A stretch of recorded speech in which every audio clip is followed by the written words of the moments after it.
Hello guys, I'm glad I had such a good turnout tonight. I figured I'd have 1 or 2 people. You know how that goes. Cyanoacrylate glue, CA glue, super glue, instant glue. They're all the same thing. I use it quite a bit in my turning. I use it for a lot of different things like repair, crack filling, stabilizing. I even use it for finishing. If you got a chance to look at some of my pieces back there, I've got some bowls that I finished with it. Almost all of my pins are finished with it. As you can see here, I've finished 2 different sides. One side has a high friction polish. The other side has a CA glue finish. The CA glue finish will last a lot longer than the high friction. So that's mainly why I use it.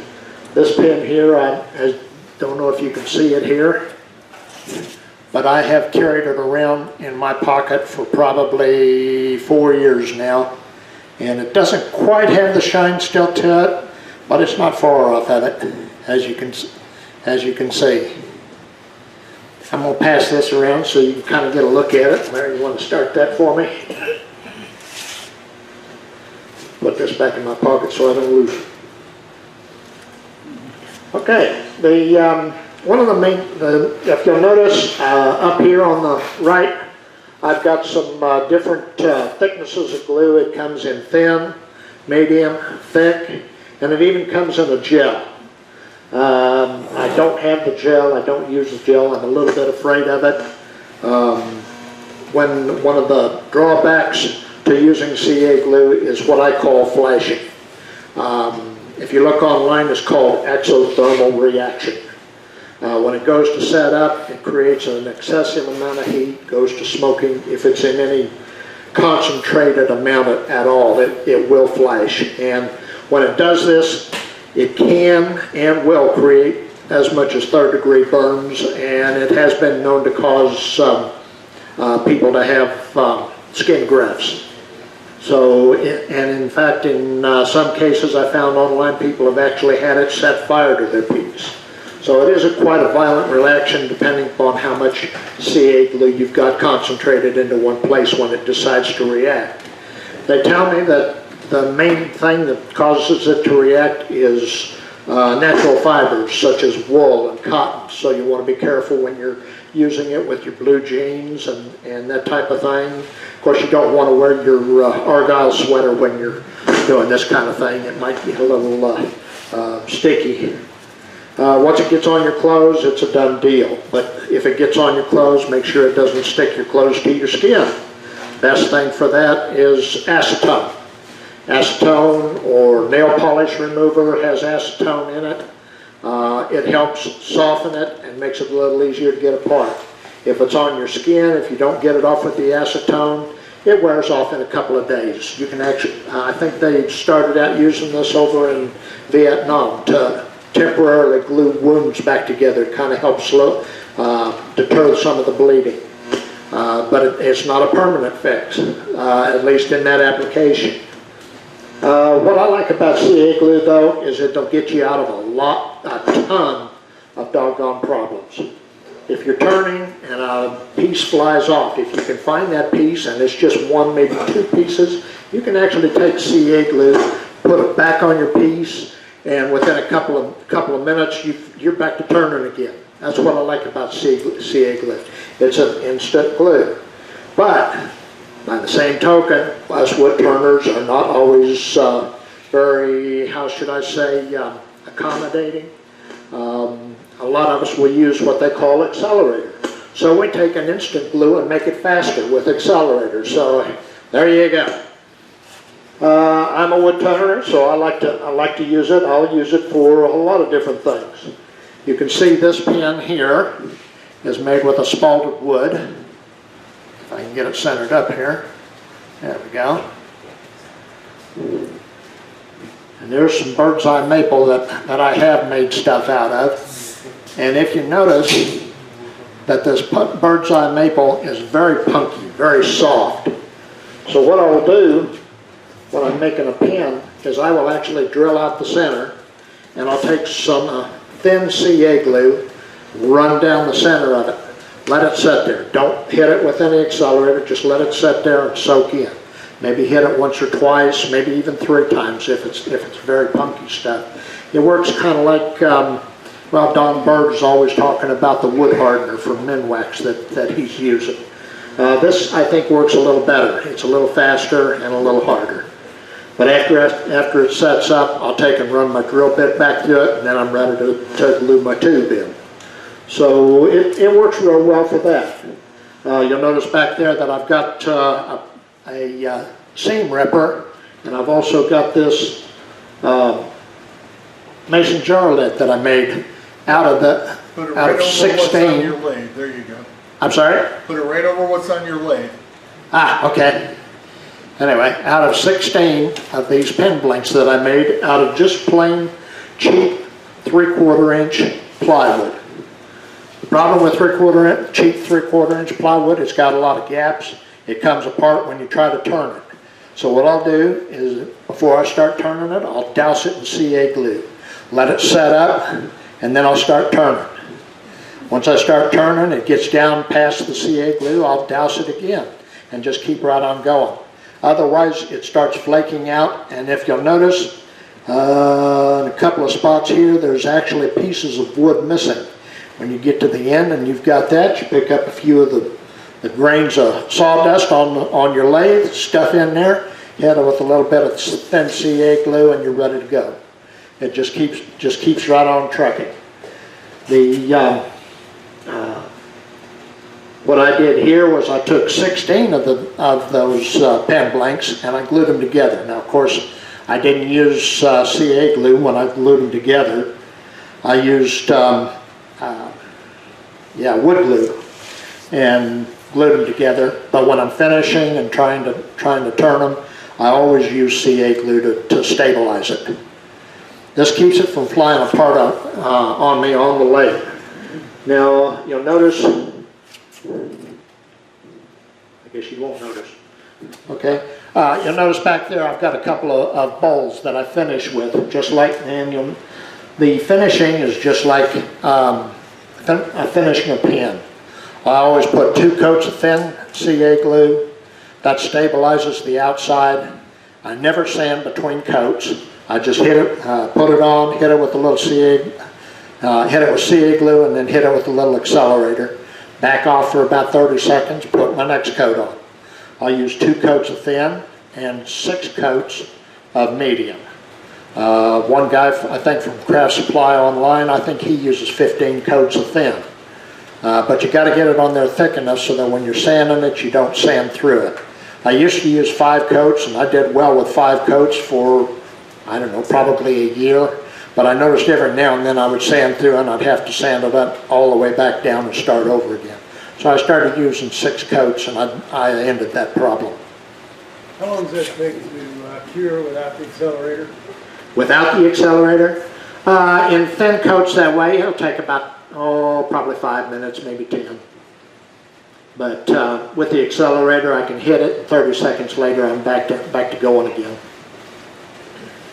With the thin, I'll go with just 1 minute. I'm sorry? Thin, 1 minute on the pen will do it. Just take the back of your finger and touch it, make Sure. it dry. Yeah. Well, of course, a lot depends on how old your CA glue is.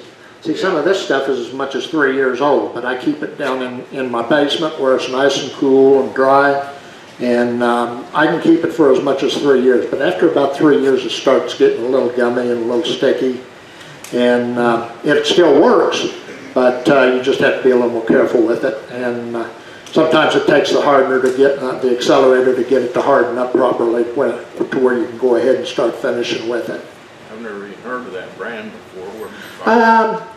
That's another thing. The big problem with CA glue is cost, getting it cost effective. I searched the internet, and this was the cheapest stuff I could find. Yeah, I get it through Exotic Blanks.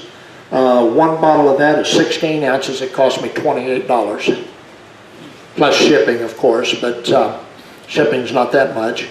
But I can get that for $28 where it cost me $7 or $8 for a little 2-ounce bottle. I buy that hot stuff from Satellite City over Woodcraft, and it's like $11 or $12 for 2-ounce bottle. Of course. Now they also make a CA glue that's odorless, and I've heard good things about it. I've never used it. I don't know if it flashes like the other. I imagine it probably does, but I've been told that it is definitely odorless. This here is not odorless, especially if you're doing a bowl or something like that. You want plenty of ventilation. Ventilation is a must. It will actually burn your lungs if you don't have a respirator.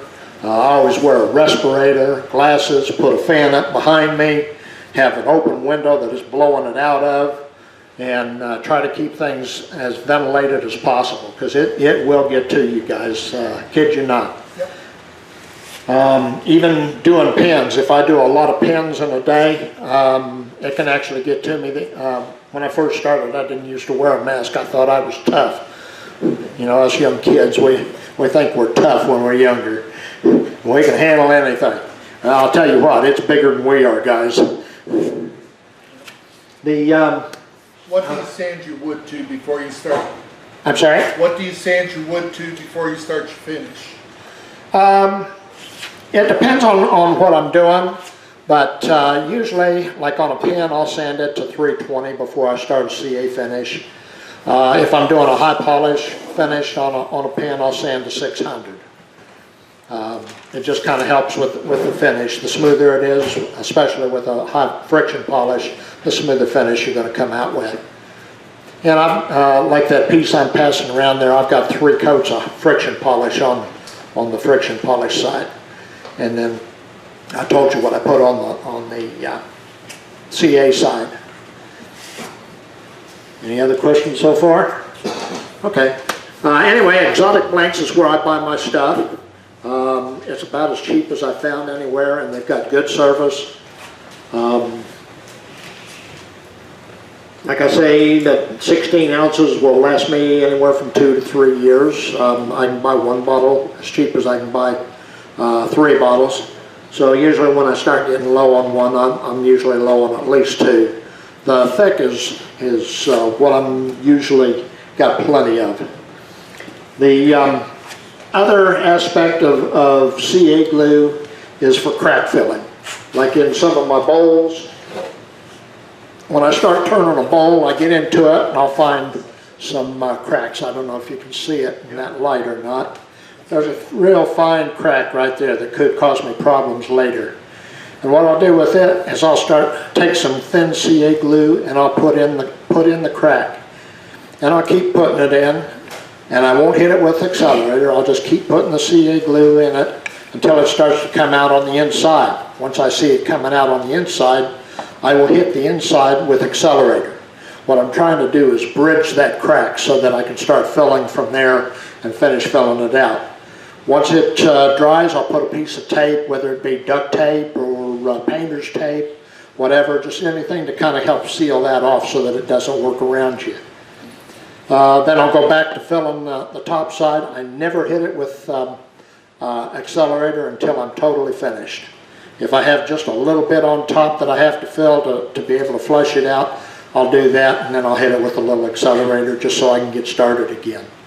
Depending upon the size of the crack, kind of determines what thickness of glue that you want to use. The wider the crack, the thicker the glue. Like this crack here is a real thin crack. I won't use anything more than thin CA on it. Get something a little wider. I don't see anything here that I would worry about. But you get, I'm sorry? There's a good one there on the other side. Yeah, it's there, but it's still not quite wide enough for a medium. I wouldn't use medium on it. I don't think it will soak in deep enough. Okay, would you use sawdust in addition to your glue?